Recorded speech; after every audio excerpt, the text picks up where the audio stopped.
Lubog pa rin sa tubig baha ang ilang lugar sa Oriental at Occidental Mindoro dahil pa rin po yan sa walang puknat na buhos ng ulan dulot ng pinagsamang bagyo at habagat.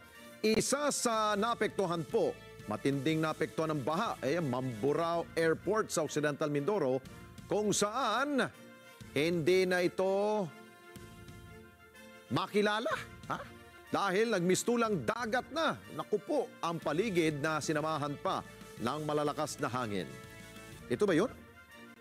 Patuloy din ang pagtaas ng tubig sa sitio Amaling 2, Barangay Manot, sa bayan ng Rizal. O iba tayong video na.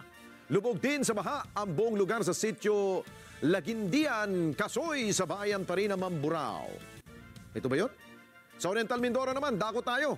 Direct. Pahirapan ang ginawang rescue operation sa mga tauhan ng Municipal Disaster Risk Reduction Management Office at Philippine Coast Guard para sa mga natrapong residente sa sitio Navotas 1, Barangay Alag sa bayan ng Baco. Abay, 5 residente ang pinagtulungang iligtas ng ating mga responders. Ilan sa mga ito ang kinailangan pambuhatin, ayun para sila'y maitawid ng ligtas. Sa ulat ng lokal na Disaster Risk Reduction Management Office doon, lubog pa rin kasi sa baha ang malaking bahagi ng Baco dahil sa walang tigil na buhos ng ulan, dala ng bagyo at habagat.